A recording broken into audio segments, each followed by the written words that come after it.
Bonsoir chez vous. Le Gabon est aujourd'hui face à un mur. Malgré les promesses du gouvernement, malgré les annonces de régularisation et les engagements pris, malgré la présence des élèves et de certains enseignants ici et là, le ton de ceux tout aussi nombreux se réclamant de l'aile dure s'est durci. Les salles de classe restent à moitié ouvertes, les cahiers à moitié fermés et les parents d'élèves toujours inquiets. Ce blocage persistant et douloureux nous oblige à revenir à une vieille sagesse. Il faut savoir mettre de l'eau dans son vin. Non pas pour diluer les convictions, mais pour rendre possible le dialogue, pour éviter que l'école ne devienne le champ de bataille des volontés contraires. De l'eau dans son vin, certes, mais surtout de l'eau pour et au nom de la République. Car l'école est ce fleuve qui irrigue la cité, et sans elle, la nation se dessèche. L'éducation est ce bien commun qui ne se négocie pas à la petite semaine. Elle est la source de vie, de continuité, d'éternité. Chaque génération, en s'abreuvant de cette eau, formule ses propres besoins, ses propres rêves. L'éducation n'est pas un héritage figé, mais un relais, une course où chaque main tend le témoin à la suivante.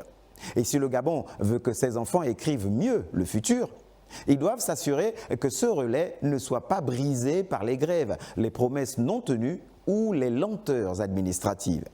De l'eau pour l'espoir face à l'engagement et la détermination des autorités de la Ve République. Car il faut pouvoir reconnaître néanmoins ce qui a été réalisé en si peu de temps comparativement aux 14 années passées.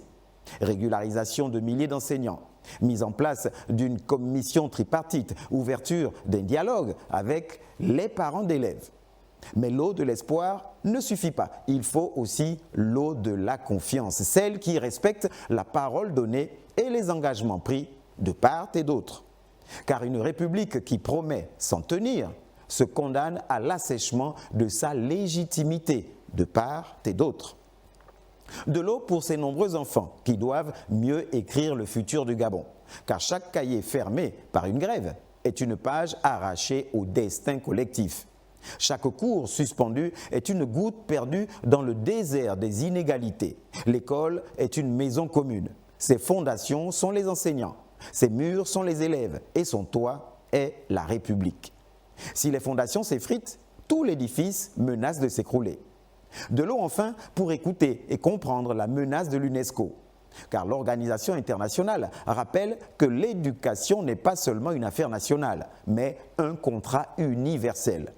Le Gabon ne peut se permettre de laisser ses enfants à sec, au risque de voir sa crédibilité se dissoudre dans le grand fleuve des nations. L'UNESCO trace la route vers l'horizon, mais l'équipage, enseignants, parents, élèves, réclame des réparations immédiates pour que le navire ne prenne pas l'eau. L'éducation nationale est aujourd'hui un barrage fragile. Il faut de l'eau pour le remplir, de la confiance pour le maintenir et de la volonté pour qu'il irrigue durablement la République. Sans cela, le fleuve de l'avenir risque de s'assécher avant d'avoir atteint la mer. Car in fine, nous nous inscrivons dans le relais, chaque génération ayant ou aura sa propre formulation des besoins. Et c'est à nous, aujourd'hui, de veiller à ce que l'eau de l'école coule sans interruption pour que demain, nos enfants puissent boire à la source de la République et écrire avec des mots clairs et des rêves solides le futur du Gabon. Mais pour ce faire, il faille absolument mettre de l'eau dans son vin. Et vous, chers enseignants, bonsoir chez vous.